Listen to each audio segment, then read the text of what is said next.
लोकसभा चुनाव की प्रक्रिया जो जो आगे बढ़ती जा रही है त्यों अपनी हार को निश्चय देखते हुए इंडी गठबंधन के नेताओं की निराशा, हताशा और कुंठा इस तथाकथित मोहब्बत की दुकान के अंदर से एक जहरीली जुबान के रूप में सामने आती जा रही है।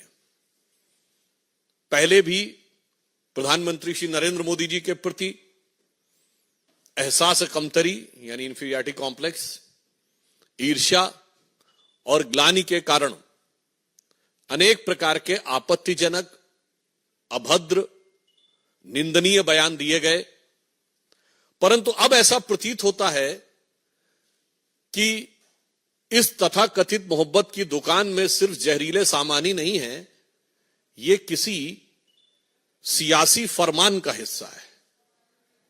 मतलब there is a possibility of a political dictate which is being given from the top to carry on giving these type of dastardly statements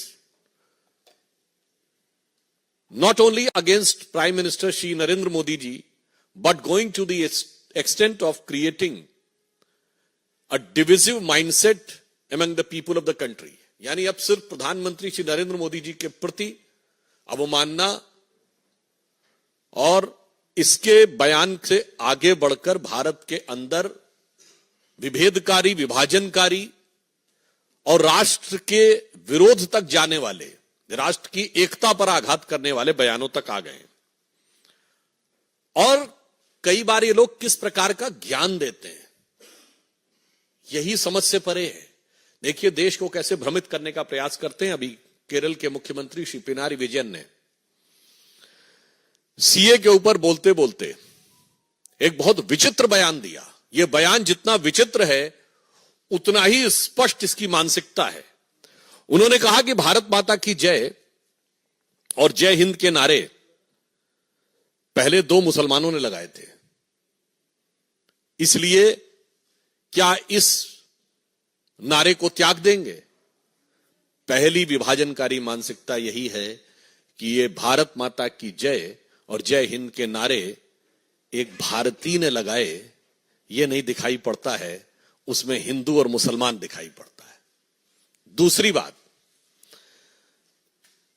उन्हें यह भी नहीं पता है कि जिसका उल्लेख वो कर रहे थे वो दीवान अजीमुल्ला खां, नाना साहब पेशवा बाजीराव द्वितीय के दीवान थे, उस पेशवाई साम्राज्य के जिसे भारत के इतिहास में हिंदू पद पातशाही कहा जाता है। तो देखिए आधा अधूरा ज्ञान, टकराव करने के लिए सब कुछ। तो मैं इंडी गठबंधन और कम्युनिस्ट पार्टी और श्री पिनारी विजयन के ज्ञान में और अभिवृद्धि करते हुए बता देना चाहता हूं कि वंदे मातरम जो आनंद मठ में लिखा गया, उसका सबसे पहले राजनीतिक मंच के ऊपर जो गायन हुआ वो 1895 में कांग्रेस के कलकत्ता सेशन में हुआ और जिसकी अध्यक्षता रहमतुल्लाह अहमद सयानी ने की थी।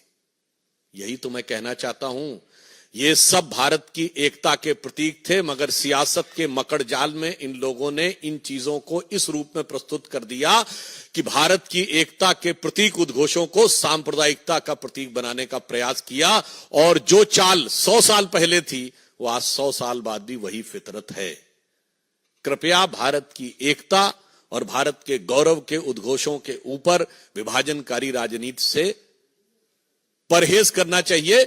और पुनः मैं कह रहा हूं, इंडी गठबंधन इस बात का जवाब दे पूरी बात की आई कहां से। और मैं पुनः कहना चाहता हूं, उससे भी आगे बढ़कर जिस भारत माता की जय और वंदे मातरम की बात कहते हैं, पहले तो पता नहीं उनको शायद वो लेफ्टिस्ट ही ज्ञान है। अरे भाई, ऋग्वेद के पृथ्वी सूक्त में लिखा हुआ माता भूमि पुत्रो अहम पृथिव्या, ये धरती हमारी माता है, ये देश हमारी माता है और हम इसके पुत्र हैं। गीता भी माता है, गंगा भी माता है, गौ भी माता है, भारत भी माता है, धरती भी माता है, मगर कम्युनिस्टों को उसमें कुछ और नजर आता है। तो इसलिए अब यह सवाल स्वाभाविक रूप से बन जाता है कि इंडी गठबंधन के नेतृत्व के लोग इस बात का जवाब दें। अब आप आइए दूसरे राज्य पे। वीके न्यूज, राष्ट्र के नाम।